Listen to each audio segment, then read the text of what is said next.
Olá, muito boa tarde, seja bem-vindo ao programa Eclésia. É a oportunidade para ficar a par dos temas que marcam a atualidade informativa na Igreja Católica e também neste dia em que dedicamos especial atenção à doutrina social da Igreja.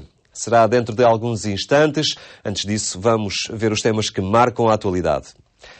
O Estado deve ser o garante dos apoios sociais e cada vez menos um prestador desses mesmos serviços. As palavras são de Manuel Lemos, que foi eleito para mais 3 anos à frente da União das Misericórdias Portuguesas.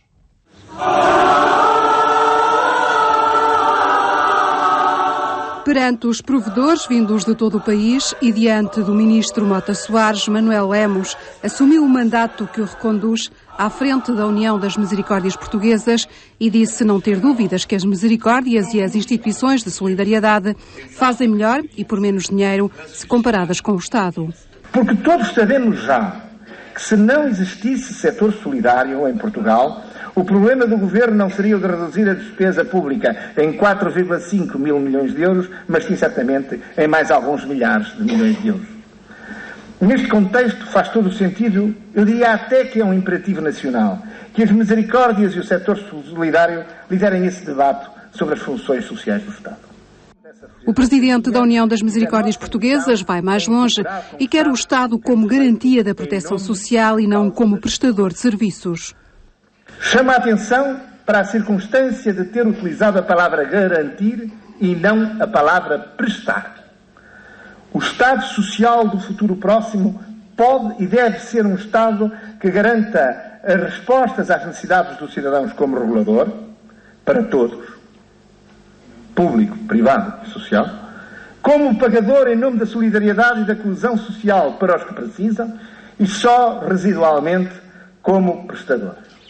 O desafio de Manuel Lemos parece recolher a simpatia de Mota Soares. O ministro da Segurança Social também afirmou querer um novo modelo de resposta social.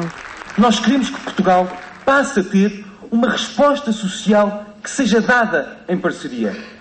O Estado sabe hoje que, para chegar a muitos, precisa de todos. Precisa de todos os que diariamente se empenham neste combate diário de chegar ao próximo e de ajudar a vencer a crise. De todos os que se empenham num combate quotidiano de salvaguardar dos sacrifícios aqueles que não os podem prestar e de proteger da crise aqueles que muitas vezes à crise estão mais expostos. No futuro, esta cooperação poderá aumentar com o Estado a entregar às misericórdias mais equipamentos sociais. Quando o Estado nos perguntou se nós gostaríamos de ficar com alguns hospitais, se queremos alguns equipamentos, creches, jardins de infância, lares de idosos que o Estado ainda tem, nós dissemos, sim senhor, venham eles, vamos nos sentar com uma única garantia. É que não podemos diminuir a capacidade de respostas. Podemos gastar menos dinheiro e gastaremos com certeza menos dinheiro. Mas eu tenho a certeza absoluta que vão ser essas e mais respostas que conseguimos fazer com o mesmo dinheiro. Neste sentido, o ministro anunciou o reforço das prestações sociais e a novidade que é a criação de um banco solidário de medicamentos.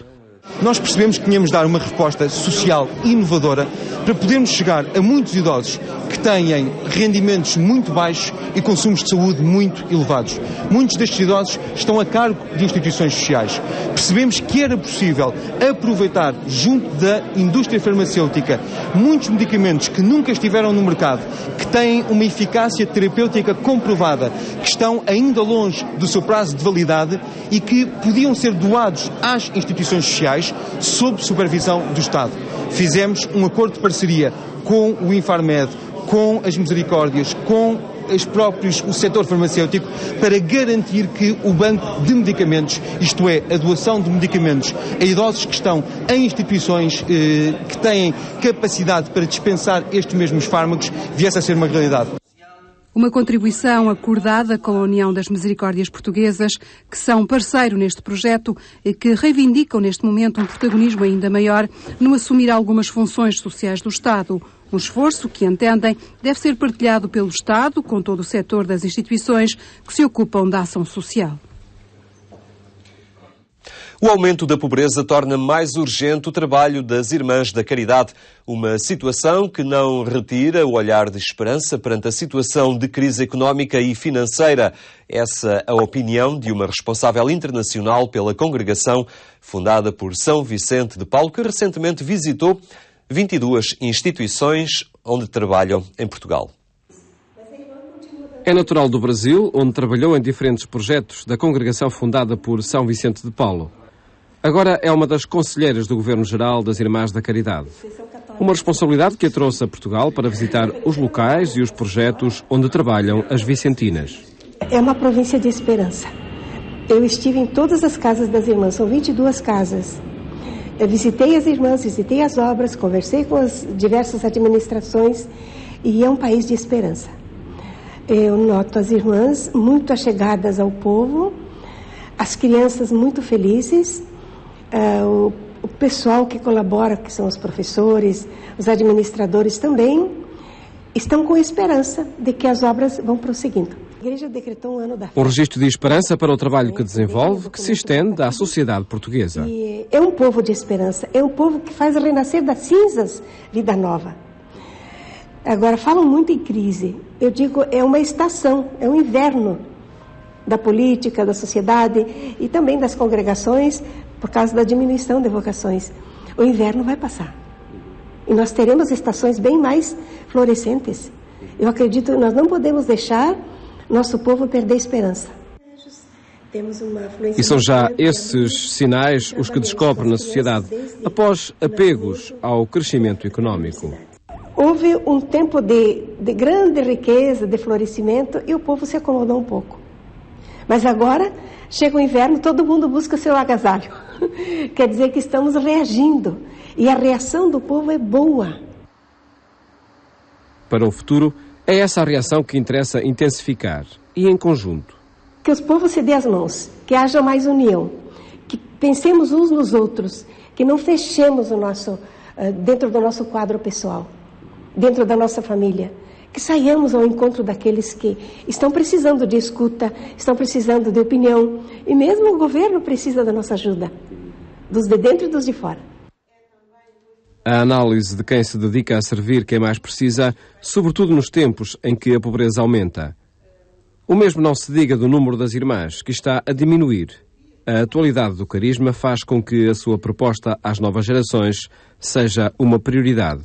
As irmãs estão diminuindo, sim, mas as respostas aos apelos dos pobres, que nos vêm através da igreja, continuam sendo dadas.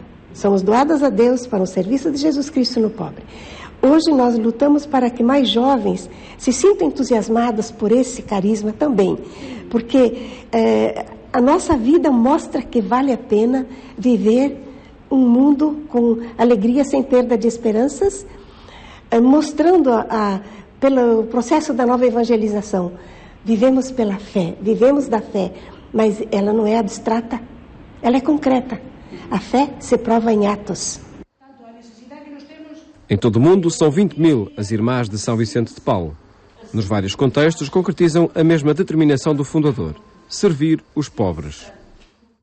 As obras literárias do padre Tolentino Mendonça chegam ao mercado alemão. O livro Tesouro Escondido é o primeiro a ser traduzido e já está disponível. Para o próximo ano, a obra Pai Nosso, que estás na Terra, estará também à venda para o público alemão. Die Lampe Gottes ist noch nicht erloschen. Beginnen wir doch einfach mit dieser vielleicht etwas ungeschickten Frage. Ist unsere innere... E assim começa o primeiro capítulo em alemão do livro Tesouro Escondido para uma arte de procura interior. Irene foi a responsável por esta tradução que descreveu como um desafio. A linguagem dele não foi nada fácil captar no alemão. A temática da teologia teológica também não é assim uma coisa com que lidero todos os dias, mas foi ao mesmo tempo muito gratificante pôr-me dentro dos pensamentos do padre Tolentino Mendonça. Eu gostei imenso de traduzir os livros dele, foi muito bom. A apresentação da obra decorreu no Goethe Instituto, em Lisboa, onde o autor revelou a sua surpresa com o alcance internacional da publicação. Começou por ser um retiro e um curso que eu dei para um grupo de pouco mais de 10 pessoas. E depois a multiplicação, que a passagem para escrito e a transcriação literária traz, é de facto para mim uma alegria, um dom e uma surpresa. Os direitos da obra foram vendidos a vários países, sendo a entrada no mercado alemão entendida como um passo importante. Nós temos uma relação com a Herder já há mais de 15 anos, em que nós publicávamos sempre os livros deles. E finalmente chegou o momento deles também começarem a publicar os nossos. Para nós foi muito gratificante, porque o mercado alemão, como vocês sabem, é um mercado muito, muito forte e dificilmente eles vêm a comprar os outros, não é? Portanto, isto para nós foi um motivo de muita satisfação. A obra Pai Nosso, que estais na terra, já se encontra traduzida também para alemão e será publicada na próxima primavera. E agora a rubrica sobre a doutrina social da Igreja. A jornalista Imelda Monteiro conversa com Maria do Rosário Carneiro e Alfredo Bruto da Costa.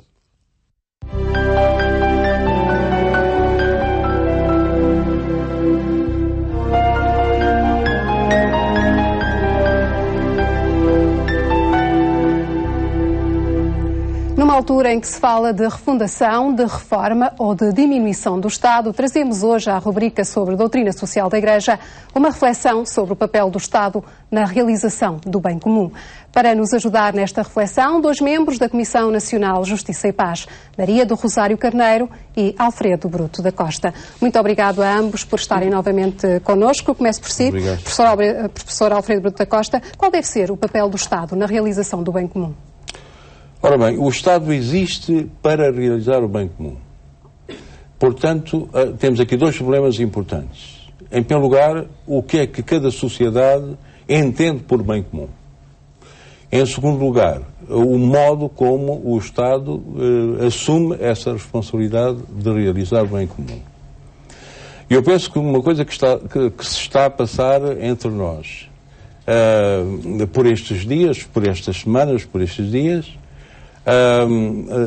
suscita em mim uma grande preocupação, porque revela uma inversão no modo de encarar o problema. Nós temos em curso uma reflexão sobre sobre a dimensão do Estado, ou sobre o Estado social, como hoje se diz, partindo de um objetivo meramente financeiro. Há que realizar um corte de 4.000 milhões de euros até 2014 e, portanto, há que rever as despesas do Estado. Essa é uma forma inversa de fazer as coisas. O papel do Estado e o bem comum deviam levar a sociedade portuguesa e os governantes e os políticos a pensar primeiro o que é que o bem comum, relativamente àquilo que hoje tem competido ao Estado, deve ser, em primeiro lugar. A partir daí, que modos de executar esse bem comum deve ser definido e depois que funções específicas devem caber ao Estado e que outras funções, numa linha até de subsidiariedade, devem caber a instituições particulares, por exemplo. E só depois é que nós chegávamos às implicações financeiras e haveria um processo de iteração entre as finanças e aquilo que são os objetivos políticos, no sentido de chegarmos ao modelo desejável. Começar a partir de uma dimensão financeira para, a partir daí, chegarmos ao tipo de Estado que queremos e ao tipo de bem comum que será, eu penso que é uma inversão extremamente grave daquilo que deveria ser o processo de reflexão do Governo e das entidades responsáveis. Doutora Maria do Rosário Carneiro, se virmos o Estado só meramente como com os aspectos financeiros e económicos, é difícil chegar ao bem comum? Até porque não temos dinheiro depois para realizar este bem comum. Eu diria que é impossível chegar ao bem comum. De facto, as nossas contas têm que estar em dia, ou temos que tentar, na medida do possível, garantir um bom funcionamento da máquina do Estado, que honramos os nossos compromissos financeiros, etc. Mas esse é instrumental, porque o Estado nunca pode perder de vista que, tal como disse o professor Alfredo Bruto da Costa, a sua razão de ser, a razão de ser da comunidade política é sempre a realização do bem comum. E o bem comum é a realização da coisa boa para todos. E a coisa boa para todos tem a ver sempre e em primeiro lugar a dignidade. É qualquer coisa que se repete e por vezes quase que parece que é banal. Mas esta dignidade é muito concreta e tem exigências muito específicas e muito claramente definíveis. Coisas como emprego para o maior número possível de pessoas, justas remunerações, isto é, corretas equilíbrios entre preços e salários, evitar categorias privilegiadas no sentido de combater ativamente a desigualdade ou os níveis de tão grande assimetria, portanto, no sentido de eliminar e reduzir desequilíbrios. E tudo isto, isto é, toda a questão financeira está ao serviço disto e não o contrário. Nós não temos que adaptar isto a metas que são definidas não em função de exigências que recheiam e que preenchem o bem-estar das pessoas e que assim se constrói o bem de todos e torna uma sociedade mais justa e em condições de viver em paz, torna-os reféns de objetivos que são de natureza técnica, que ignoram toda a dimensão humana e tudo aquilo que significa de impedimento da realização deste mesmo bem comum. Na passada semana falámos aqui que há tarefas que devem ser desempenhadas pelo Estado, outras que devem ser desempenhadas pela sociedade civil. Neste caso, e é uma reflexão que também se faz atualmente, o que é que deve ficar nas mãos do Estado e o que é que deve ser entregue à sociedade civil para a realização deste bem comum? Não há uma regra universal para isso. Depende muito da cultura de cada país. Eu encontrei, por exemplo, na Holanda, em 1970, numa altura em que fiz lá um estágio, 95% dos hospitais holandeses pertenciam a entidades não lucrativas. E tinham acordo com o Estado para garantir um estado dos cuidados. Portanto, naquela sociedade, as organizações sem fins lucrativos tinham um grau de eficiência próprio que permitia que o Estado assegurasse a sua função de último responsável pela saúde da população através de instituições sem fins lucrativos. E na minha conversa com um alto funcionário do Ministério da Saúde, perguntei-lhes: então vocês, os vossos hospitais, não têm o estímulo do lucro, não têm a pata do Estado por cima, porque é que são eficientes? Ele teve uma resposta interessante: nós gostamos de ser eficientes. Está a ver? É um problema cultural que não se põe em Portugal porque nós não temos a cultura da eficiência. Daí que eu diga que não há uma regra fixa e caso a caso é que o Estado deve, os poderes públicos devem analisar se a realização, no caso de um serviço, pensando por exemplo na saúde, se o fornecimento desse serviço é melhor, fica melhor, mais eficiente em termos de custos e em termos de qualidade, entregue a uma entidade privada, desejavelmente sem fins lucrativos, ou gerida diretamente pelo Estado. Doutora Maria do Rosário, tem alguma opinião sobre que tarefas é que o Estado deve desempenhar? Entendo, como foi dito, que depende de sociedade para sociedade. E isso tem a ver com um papel que cabe naturalmente ao Estado. Filtrado, pela sociedade civil, mas que cabe ao Estado, que é de regulação.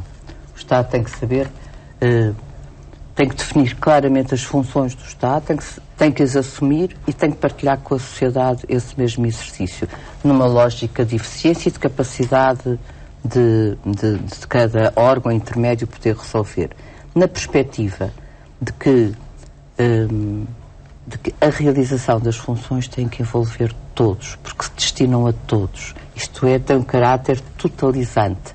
Esta realização do bem comum é totalizante porque diz respeito a todos. E assim, o Estado não se pode, no limite, demitir desta postura, ou deste papel que só ele cabe, de regulador daquilo que pode ser partilhado entre os vários corpos que compõem uma sociedade na garantia da realização totalizante deste mesmo bem comum. Uma função da sociedade civil. Encontrei no Reino Unido uma comissão que se chama o Cão da Guarda dos Serviços de Saúde. É uma comissão da sociedade civil que fiscaliza o modo como os hospitais e os serviços de saúde funcionam. Tem um nome curioso. Muito obrigada a ambos por estarem novamente neste programa. Ficamos por aqui. De hoje a 8 dias continuaremos a olhar o mundo à luz da doutrina social da Igreja. Fique bem.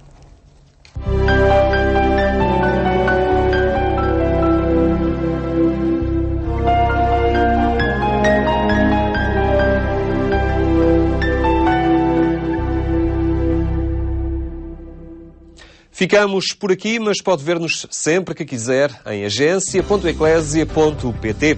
Esse é o portal que lhe dá acesso a toda a informação relacionada com a Igreja Católica. Tenha então uma muito boa tarde e até amanhã, se Deus quiser.